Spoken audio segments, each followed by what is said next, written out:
VBSS, Visit, Board, Search, and Seizure. A set of skills Navy SEALs are given for operational readiness for aquatic warfare. The date, January 19th, 1991. The Iraqi Marines were reported to have shot at coalition helicopters using SAMs from an oil rig. Creating a scenario straight out of a first-person shooter, the SEAL teams would be deployed to capture the Kuwaiti oil rig. A scenario unknowingly popularized in the early 2000s from games like Modern Warfare, and then in recent years by Ready or Not. It has created a niche love for the VBSS photos of SEAL Team 8. Today, we cover the gear used by these SEAL teams in an accurate 90s fashion loadout.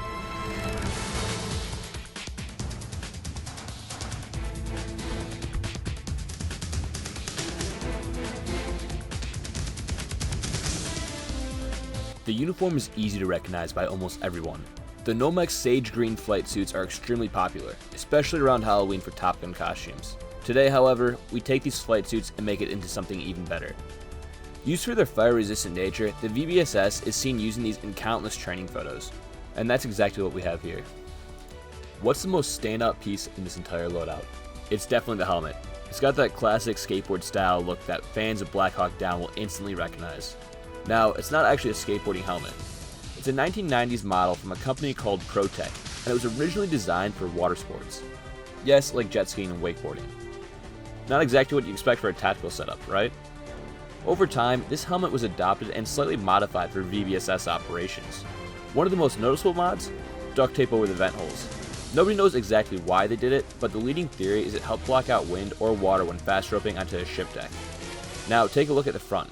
There's a small bump just above the brow line. It's meant to hold up a set of old-school Krupp skydiving goggles, which were commonly used with these setups.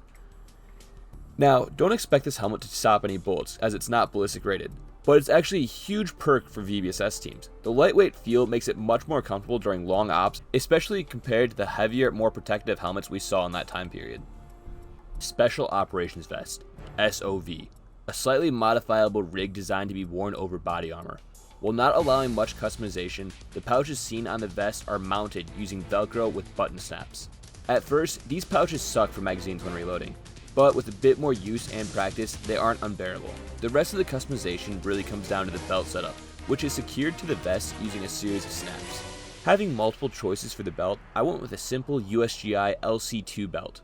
Now, in a lot of photos, we see these belts loaded with pouches tailored to the needs of the operator, and that's exactly what I have attempted here.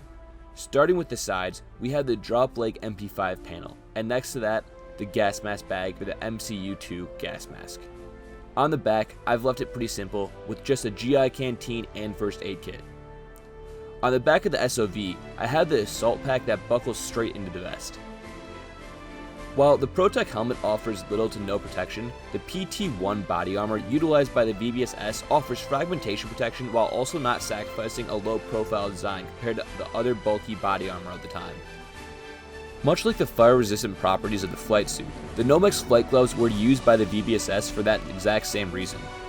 Now, you might notice I have two pairs of gloves. This second pair of gloves I have on the kit is meant for rappelling. These are the USGI cattle hides. While having multiple options when it comes to footwear, I made sure to choose the most uncomfortable.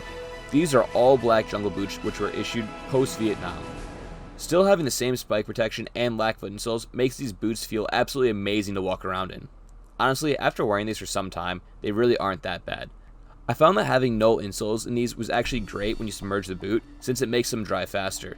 The drain holes obviously work with their intended function as well, making these perfect for aquatic warfare.